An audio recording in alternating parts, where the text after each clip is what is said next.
जय हिंद, वंदे मातरम।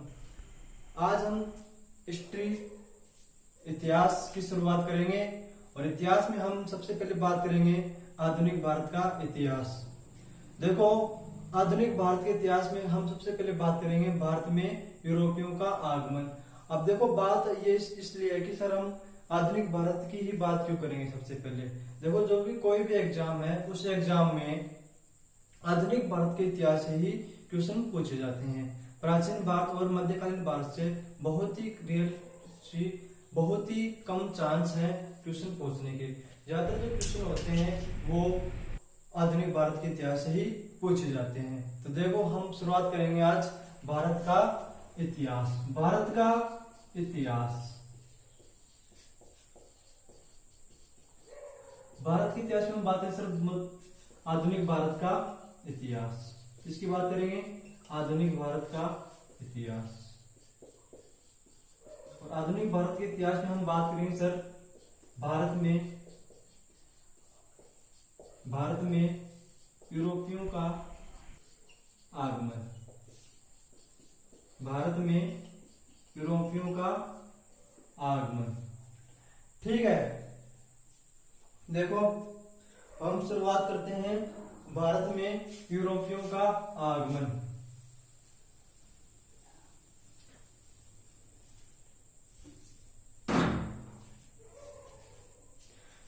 दोस्तों, जैसे कि हम सब जानते हैं, हमारा जो भारत का इतिहास है उस इतिहास को 3 भागों में बांटा गया है।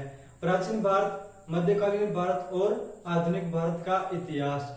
और कुछ इतिहासकारों ने सर ऐसा कहा है, जैसे कि हम सब जानते हैं सर, कुछ इतिहासकारों ने ऐसा कहा है कि भारत में जो शासन हुआ था वो 3 प्रकार से चला था। उसी आधार पर हमने भारत के इतिहास को 3 भागों में बांटा है। देखो, हम बात करें सिर्फ प्राचीन भारत का। प्राचीन जो भारत था, उस प्राचीन भारत में जो शासन हुआ था वो हिंदू राजाओं ने क्या किया था, शासन किया था। जैसे कि हम बात करें मध्यकालीन भारत की। मध्यकालीन जो भारत था, उस मध्यकालीन भारत में जब मध्यकालीन भारत की शुरुआत हुई थी तो हमारे देश में मुस्लिम शासकों का क्या हुआ था, आगमन हुआ था। और हम सब जानते हैं कि अलग अलग देशों से हमारे भारत में मुस्लिमों का क्या हुआ था, आगमन हुआ था। और मुस्लिम जो शासक थे हमारे भारत में इस्लाम धर्म का प्रचार प्रसार करते करते सारी शासन जो व्यवस्था थी वो अपने अधिकार में कर ली थी। और हम सब जानते हैं कि भारत में मुस्लिमों के आगमन के 2 प्रमुख उद्देश्य थे। पहला उद्देश्य तो उनका यह था कि भारत में इस्लाम धर्म का प्रचार प्रसार करना। दूसरा इनका उद्देश्य यह था कि भारत में धन संपदा की करनी है, लूट करनी है, धन संपदा की लूट करनी है। तो देखो, फिर ऐसा ही कुछ 15वीं शताब्दी में हुआ। 15वीं शताब्दी में क्या हुआ कि भारत में यूरोपियों क्या हुआ था, आगमन हुआ था। कौन सी शताब्दी में हुआ सर? 15वीं शताब्दी में। 15वीं शताब्दी में यूरोपियों क्या सर, आगमन हुआ। अब बात है सर 15वीं शताब्दी में यूरोपियों का आगमन क्यों हुआ, तो इस चीज को हम समझेंगे। देखो, प्राचीन काल से ही यूरोप के भारत से क्या हुआ करते थे, संबंध हुआ करते थे। प्राचीन काल से ही यूरोप के भारत से संबंध हुआ करते थे। जिसका एग्जाम्पल है सर यूनानी लोग, ग्रीक, जिनको हम बोलते हैं ग्रीक यूनानी लोग। और हम बात करें सिर्फ भारत पर विदेशी आक्रमण की, तो भारत पर जो प्रथम जो विदेशी आक्रमण हुआ था वो ईरानी लोगों ने किया था, जिनको हम बोलते हैं पर्शियन। और दूसरा जो विदेशी आक्रमण हुआ था वो भी इन्हीं लोगों के द्वारा, जिनको हम बोलते हैं यूनानी, ग्रीक लोगों के द्वारा किया गया था। और हम सब जानते हैं कि अलेक्जेंडर द ग्रेट, जिसको हम बोलते हैं सिकंदर महान, जिसने हमारे भारत पर क्या किया था, आक्रमण किया था। इसका मतलब जब अलेक्जेंडर द ग्रेट, जिसको हम सिकंदर महान, सिकंदर जो महान था उसके समय ही हमारे भारत में क्या हुआ था, आक्रमण हुआ था। इसका मतलब उसके समय से ही भारत का यूरोप से कोई ना कोई तो क्या था, लिंक था, या फिर कोई ना कोई तो क्या था, संबंध था। जब प्राचीन काल से ही यूरोप के भारत से क्या हुआ करता है सर, संबंध हुआ करते थे, तो फिर 15वीं शताब्दी में एक बार फिर से यूरोपियों का आगमन क्यों हुआ। देखो, इस चीज को समझो।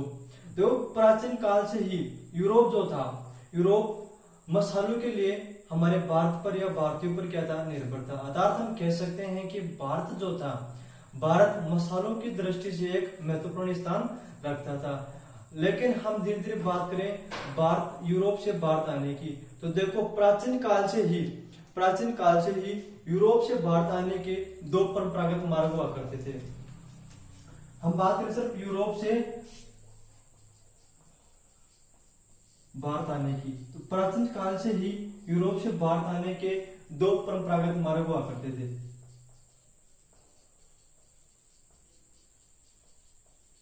दो परंपरागत मार्ग जो थे वो कौन कौन से थे, जरा देखो। पहला मार्ग था वो कौन सा था, थल मार्ग, जिसको हम बोलते हैं बाई रोड। दूसरा जो मार्ग था वो था समुद्री मार्ग, बाई सी रूट। देखो यूरोप से भारत आने के क्या थे सर, दो परंपरागत मार्ग थे। पहला मार्ग था थल मार्ग, दूसरा मार्ग था सर समुद्री मार्ग। अब हम बात कर लेते हैं सर थल मार्ग की। देखो थल मार्ग जो था, थल मार्ग जो था यह बाल्कन प्रदेशों से होकर गुजरता था। कहां से गुजरता था, बाल्कन प्रदेशों से होकर गुजरता था। अब हम बात करें सर यूरोप से भारत आने के लिए बाय रोड हम क्या क्या क्रॉस करते हैं। देखो यूरोप से भारत आने के लिए हमें सबसे पहले टर्की के बाद में हमें क्रॉस करना होगा पर्सिया, जिसको वर्तमान में बोलते सर ईरान, उसके बाद में इराक, उसके बाद में हमें सर अफगानिस्तान।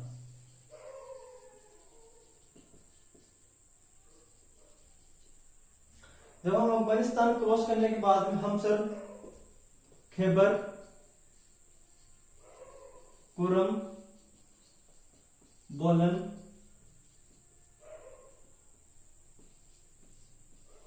और गोमल दर्रा से होते हुए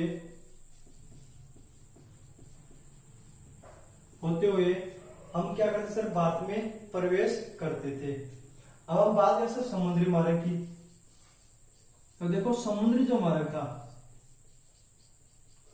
समुद्री मार्ग से भारत आने के लिए हमें सबसे पहले भूमध्य सागर, उसके बाद में हमें सर लाल सागर, Mediterranean sea, red sea, gulf of Persia, फारसी खाड़ी एंड अरेबियन सी और अरब सागर होते हुए हम भारत में क्या करते सर प्रवेश करते थे। तो अब बात करें सर हम जब प्राचीन काल से ही यूरोप से भारत आने के जब दो परंपरागत मार्ग हुआ करते थे, एक मार्ग था थल मार्ग, जब दूसरा मार्ग था वो कौन सा था, समुद्री मार्ग। तो फिर वास्को डी गामा को भारत आने के लिए एक नए समुद्री मार्ग की खोज करने की आवश्यकता क्यों पड़ी। तो देखो इस चीज को समझो कि जब हम प्राचीन भारत और मध्यकालीन भारत की बात करेंगे तब आपके दिल और दिमाग में इस बात कंफ्यूज ना रहे कि जब सर प्राचीन काल और मध्यकालीन भारत में ही यूरोप से भारत आने के दो परंपरागत मार्ग थे, तो फिर आधुनिक भारत में हम बात करें सर 15वीं शताब्दी में फिर यूरोपियों को एक नए समुद्री मार्ग की खोज करने की आवश्यकता क्यों पड़ी। और आप सबने पढ़ा है कि सर भारतीय खोज वास्को डी गामा ने की है। देखो भारतीय खोज वास्को डी गामा ने नहीं की है। भारत की खोज करने वाला वास्को डी गामा कोई नहीं होता है। क्यों? क्योंकि भारतीय खोज वास्को डी गामा ने नहीं की थी, बल्कि वास्को डी गामा ने भारत आने के लिए एक समुद्री मार्ग की थी, खोज की थी। वास्को डी गामा ने भारत आने के लिए एक समुद्री मार्ग की थी सर, खोज की थी। यह बात बताना इसलिए जरूरी हो गया था क्योंकि जब हम प्राचीन काल और मध्यकालीन भारत की बात करें तो हमें यह कंफ्यूज ना रहे। तो हमने अभी बात की सर जब यूरोप से भारत आने के दो परंपरागत मार्ग थे, थल मार्ग, समुद्री मार्ग। और हमने बात की थल मार्ग जो था बाल्कन प्रदेशों से होकर गुजरता था, जिससे हम टर्की, पर्शिया जिसको वर्तमान में ईरान बोलते हैं, फिर इराक, अफगानिस्तान होते हुए खैबर कोरम बोलन और गोमल दर्रे से होते हुए हम भारत में क्या करते सर प्रवेश करते थे। उसके बाद हम बात करते समुद्री मार्ग। समुद्री मार्ग के हम सबसे पहले भूमध्य सागर, उसके बाद लाल सागर, फारसी खाड़ी और अरब सागर होते हुए हम भारत में क्या कर रहे थे सर, प्रवेश कर रहे थे। ठीक है, अब देखो तो फिर सर ऐसा क्या हुआ कि फिर वास्को डी गामा ने भारत आने के लिए समुद्री मार्ग की खोज क्यों की। देखो ये तो दो मार्ग थे, दो परंपरागत दो मार्ग थे, ये दोनों ही मार्ग 14वीं शताब्दी क्या हुआ करते सर, सेफ हुआ करते। 14वीं शताब्दी तक बिल्कुल सुरक्षित मार्ग हुआ करते थे, लेकिन 15वीं शताब्दी में ये जो मार्ग थे, दो परंपरागत मार्ग, थल मार्ग और समुद्री मार्ग, दोनों ही मार्ग क्या थे, असुरक्षित थे। अतः हम कह सकते हैं सर जब 14वीं शताब्दी में ये दोनों ही परंपरागत मार्ग जितने सुरक्षित थे उतने सुरक्षित 15वीं शताब्दी में नहीं थे। अब बात सर 15वीं शताब्दी में सुरक्षित क्यों नहीं थे, अब इस चीज को हम समझेंगे। आई होप जैसा कि मैं समझ रहा हूं कि आप सबकी समझ में आ रहा है और आप इसी प्लेटफॉर्म पर लगातार बने रहे और आपको लगातार क्लासे लाइव देखने को मिलेंगी। तो देखो हम बात करें सर कि 14वीं शताब्दी जो परंपरागत मार्ग थे वो सुरक्षित थे, लेकिन 15वीं शताब्दी में दोनों ही मार्ग क्या थे, असुरक्षित थे। ऐसा क्यों हुआ, देखो सर सन 1453 ईस्वी में, दोस्तों सन 1453 ईस्वी में क्या हुआ था सर, उस्मानी जो साम्राज्य था, उस्मानी साम्राज्य जो था, उस उस्मानी साम्राज्य के सुल्तानों के द्वारा, उस्मानी साम्राज्य के सुल्तानों के द्वारा कुस्तुनतुनिया नामक स्थान पर क्या कर लिया गया, अधिकार कर लिया गया। जब कुस्तुनतुनिया नामक स्थान पर उस्मानी साम्राज्य के सुल्तानों के द्वारा क्या कर लिया गया सर, अधिकार कर लिया गया। अधिकार करने के बाद में तो यूरोपियन जो थे, यूरोपियन को भारत आने के लिए अर्थात पूरे देशों के आने के लिए जितने भी जो मार्ग थे वो सारे के सारे मार्ग उस्मानी साम्राज्य के सुल्तानों के द्वारा क्या कर दिए गए, बंद कर दिए गए। और धीरे धीरे यहाँ इस क्षेत्र पर अरबियन लोगों को क्या हुआ सर, अधिकार बढ़ने लग गया और जितने भी जो सारा क्षेत्र था, जितना कि सारा क्या था, क्षेत्र था, उस सारे क्षेत्र पर मुस्लिमों को क्या हो गया सर, अधिकार हो गया। और यहाँ पर मुस्लिम जो शासक थे उस मुस्लिम शासकों के द्वारा क्या करने लग गया, शासन करने लगे, मुस्लिम शासकों के द्वारा शासन करने लग गए। ठीक है, एक मिनट में पानी पी लेता हूं।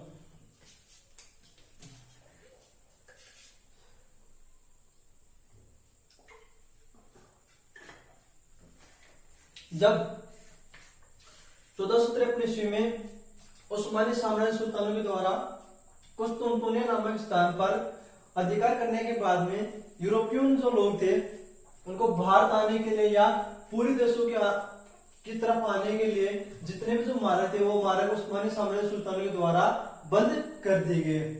जिसके परिणाम स्वरूप क्या हुआ कि यूरोप जो था, यूरोप में क्या हुआ सर, यूरोप में बाजारों में क्या बढ़ गई सर, मांग आपूर्ति में स्थिरता होगी। जिसके परिणाम स्वरूप क्या हुआ, यूरोप जो था, यूरोप में मांग और आपूर्ति, बाजारों में मांग आपूर्ति क्या हो गई सर, अस्थिर हो गए।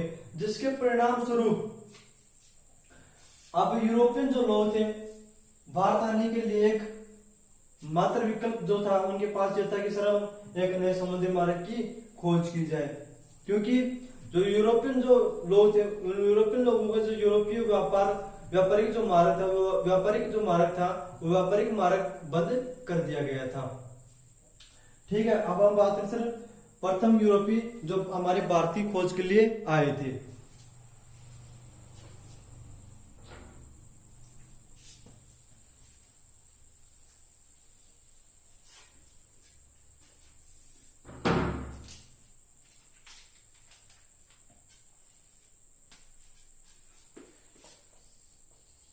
प्रथम यूरोपीय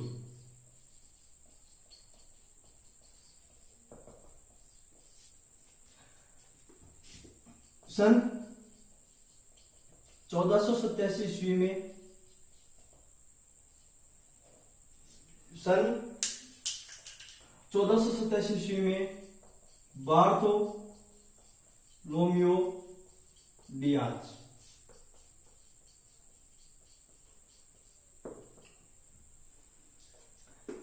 सन 1487 ईस्वी में बार्थोलोमेओ डियाज। इसने यह पुर्तगाल से भारत की खोज के लिए क्या हुआ सर रवाना हुआ था। भारत की खोज के लिए क्या हुआ सर रवाना हुआ था।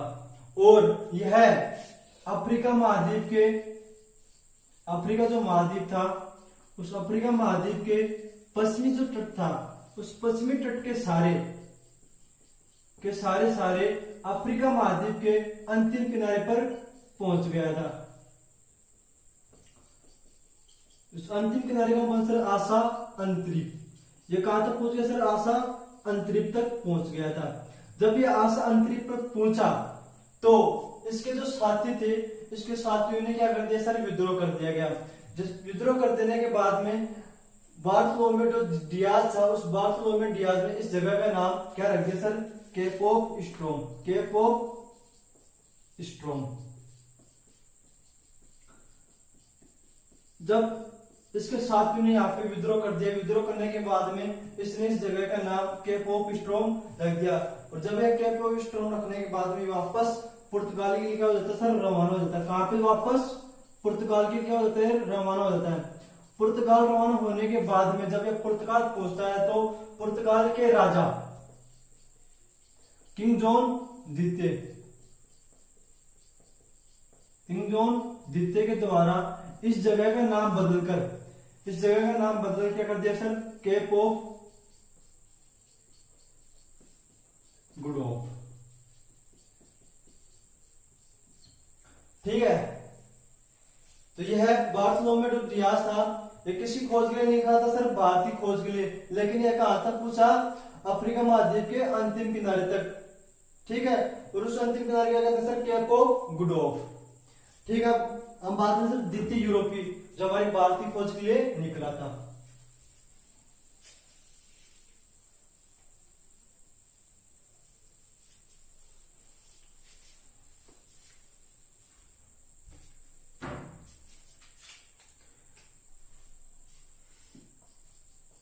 द्वितीय यूरोपीय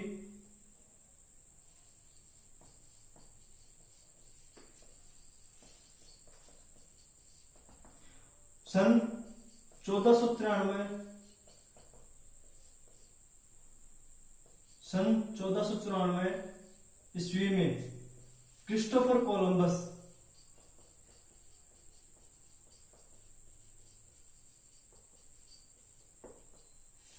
सन 1494 ईस्वी में क्रिस्टोफर कोलंबस। देखो क्रिस्टोफर जो कोलंबस था ये मूलतः इटली का क्या था सर ये निवासी था। कहां का निवासी था सर ये इटली का क्या था निवासी था। कहां का निवासी था ये इटली का क्या था निवासी था। यह क्रिस्टोफर कोलंबस था स्पेन की महारानी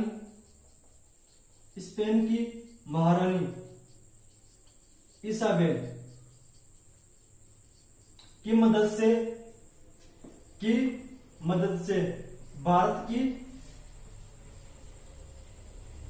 खोज के लिए निकला था। और यह स्पेन की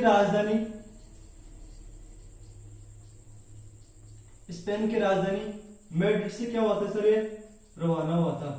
और ये अपने साथ में 3 जहाजों को लेकर चला था। और उन 3 जहाजों का नाम क्या सर अपने साथ में 3 जहाजों को लेकर चला था। उनका नाम है सर पिंटा, नीना और सेंटा मारिया। अपने साथ में 3 जहाजों का बेड़ा लेकर चला था। उनके नाम सर पिंटा, नीना और सेंटा मारिया। देखो इसने सर्वप्रथम कौन सी दिशा ली सर इसने सर्वप्रथम दक्षिण दिशा ली थी। इसने सर्वप्रथम दक्षिण दिशा ली। दक्षिण दिशा के बाद में यह कहां पे पहुंच गया सर कैनरी आइलैंड पहुंच गया था। अब कैनरी आइलैंड पहुंचने के बाद में यहां पर अपना क्या रास्ता भटक जाता है। कैनरी आइलैंड पहुंचने के बाद में यह अपना रास्ता भटक जाता है। इसको जाना था सर दक्षिण पूर्व में, लेकिन यह चला जाता सर दक्षिण पश्चिम में। जब ये दक्षिण पश्चिम में चला जाता है तो ये सर पहुंच जाता है कहां पर बहामास द्वीप पर।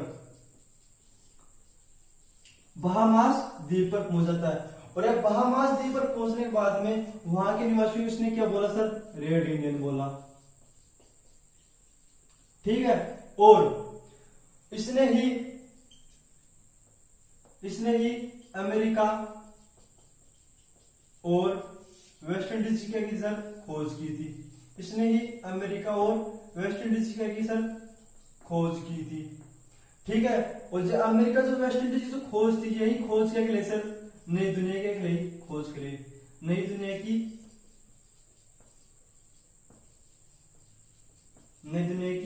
खोज कहलाई थी। ठीक है। अब हम बात करें सर इसी के आगे की, किसने अमेरिका और वेस्ट इंडीज की सर खोज की थी। और यह क्रिस्टोफर जो कोलंबस था, यह कहां पर सर, बहामास द्वीप पर पहुंचा था। और वहां पर पहुंचने के बाद उसने वहां के लोगों के सर रेड इंडियन कहा था। ठीक है।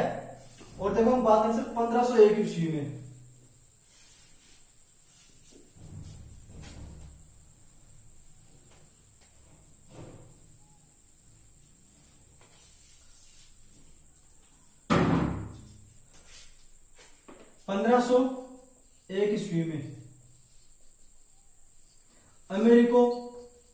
अमेरिको वास्पुची। ठीक है। 1501 ईस्वी में अमेरिको वास्पुची, यह भी मूलतः कहां का निवासी सर, ये इटली का था सर, निवासी था। कहां का निवासी था सर, इटली का क्या था, निवासी था। 1501 ईस्वी में अमेरिको वास्पुची जो था, यह मूलतः इटली का क्या था सर, निवासी था। इसने स्पेन की ओर से, ये जो था, इसने स्पेन की ओर से अमेरिका जो था उस अमेरिका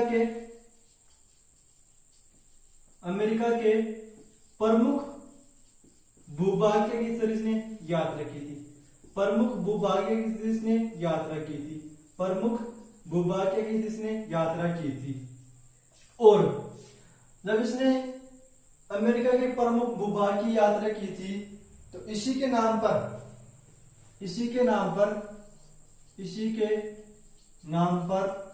इस महाद्वीप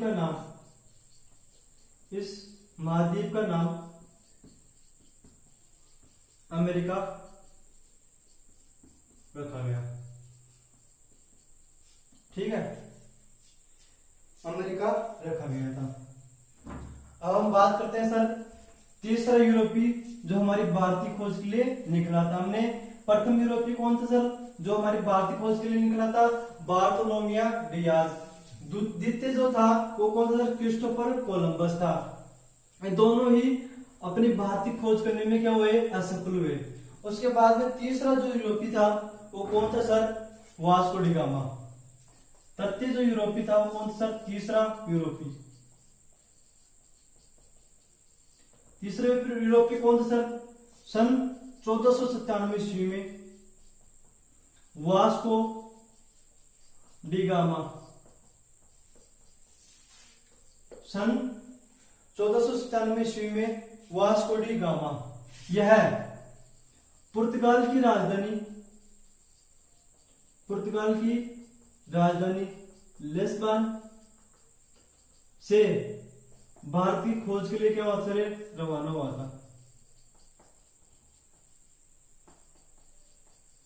यह भारतीय खोज के लिए क्या हुआ सर, रवाना हुआ था। और भारतीय खोज के लिए क्या हुआ सर, रवाना हुआ था। यह भी बार्थोलोमेव डियाज की तरह ही अफ्रीका महाद्वीप के पश्चिमी तट के सारे अफ्रीका महाद्वीप के अंतिम किनारे केप ऑफ गुड होप पर पहुंच गया, जिसको हम बोलते हैं आशा अंतरिक्ष पर पहुंच गया। जब ये आशा अंतरिक्ष पर पहुंचा तो इसकी मुलाकात अब्दुल मलिक से हुई, अब्दुल मलिक से हुई थी। अब्दुल जो मलिक था ये क्या था सर, एक गुजराती पथ प्रदर्शक था। ठीक है। और अब्दुल मलिक जो गुजराती का था सर, पथ प्रदर्शक था। इसकी मुलाकात किससे हुई सर, वास्को डी गामा से हुई थी। और Vasco D gamma Abdul Malik की सहायता से ही भारत पहुंचा। और 90 दिन की यात्रा के बाद 90 दिन की यात्रा के बाद, 90 दिन की यात्रा के बाद यह 20 मई सन 1498 ईस्वी को केरल के कालीकट के कपक डाबू नामक बंदरगाह पर पहुंचा था। ठीक था। सन 1497 ईस्वी में वास्को डी गामा पुर्तगाल की राजधानी लिस्बन से रवाना हुआ था भारत की खोज के लिए। और यहाँ पे यह बार्थोलोमे डियाज की तरह ही अफ्रीका महाद्वीप के पश्चिमी तट के सारे अफ्रीका महाद्वीप के अंतिम किनारे पर पहुंच जाता है। जब यह अंतिम किनारे पहुंचता है तो इसकी मुलाकात वहां पे गुजराती पथ प्रदर्शक अब्दुल मजीद से होती है और इसी की सहायता से यह भारत की यात्रा करने में क्या होता है सर, सक्षम, भारत की खोज करने में क्या होता है सर, सफलता प्राप्त करता है। और यह 90 दिन की यात्रा के बाद 20 मई सन 1498 ईस्वी को केरल के कालीकट के कपक डाबू नामक बंदरगाह पर पहुंच जाता है। और इस जो कालीकट जो है, इस कालीकट को वर्तमान में जो नाम है इसका क्या कर दिया गया सर, कोझिकोड कर दिया गया है। ठीक है। उस कालीकट का वर्तमान में नाम क्या कर दिया गया सर, कोझिकोड कर दिया गया है। ठीक है। और यह अपने जहाज, और इसके जहाज का नाम क्या था सर, शाओ गैब्रियल। और ये अपने जहाज शाओ गैब्रियल से भारत में आया था। अब देखो, वास्को डी गामा ने भारत आने के लिए एक समुद्री मार्ग क्या कर दी, खोज कर दी। जब समुद्री मार्ग की खोज कर दी, इसके बाद में अब हमारे भारत में यूरोपियों क्या होता है सर, आगमन होता है। और देखो, हमारे भारत में सबसे पहले कौन आए थे सर, पुर्तगाली आए थे, उसके बाद में डच, उसके बाद में सर अंग्रेज, उसके बाद में फ्रांसीसी, और उसके बाद में कौन आए थे, डेनिश आए थे। तो देखो, सबसे ज्यादा सफल हुए थे सर, वो कौन हुए थे सर, अंग्रेज हुए थे। और हम नेक्स्ट क्लास में बात करेंगे भारत में यूरोपियों के आगमन का क्रम की। सबसे पहले कौन आए सर, हम पुर्तगाल, उसके बाद में डच, उसके बाद में अंग्रेज, उसके बाद में फ्रांसीसी, सबके लास्ट में कौन आए सर, डेनिश आए थे। तो हम सबसे पहले बात करें सर, पुर्तगालियों की बात करेंगे, क्योंकि अब वास्को डी गामा जो था, उस वास्को डी गामा ने भारत के लिए क्या कर चुका था, एक समुद्री मार्ग की खोज कर चुका था। अब जब समुद्री मार्ग की खोज कर चुका था तो जो यूरोपियन देश थे वो भारत से के साथ क्या करते थे सर, मसालों के लिए क्या करते सर, व्यापार करते थे। तो इसीलिए वो हमारे भारत पर क्या हो गए, भारत आने के लिए उनके नए मार्ग की क्या खोज हो गई थी। और नए मार्ग की खोज होने के कारण वो हमारे भारत में वापस 15वीं शताब्दी के बाद में आने लग गए। ठीक है। तो हम कल बात करेंगे पुर्तगाल की। ठीक है। जैसे कि मैं समझ रहा हूं आप सभी के समझ में आ रहा है। दोस्तों, कमेंट और शेयर जरूर करें और चैनल को सब्सक्राइब जरूर करें और कमेंट करके जरूर बताएं कि अपनी क्लास कैसे लगी। और जय हिंद, वंदे मातरम सभी दोस्तों को।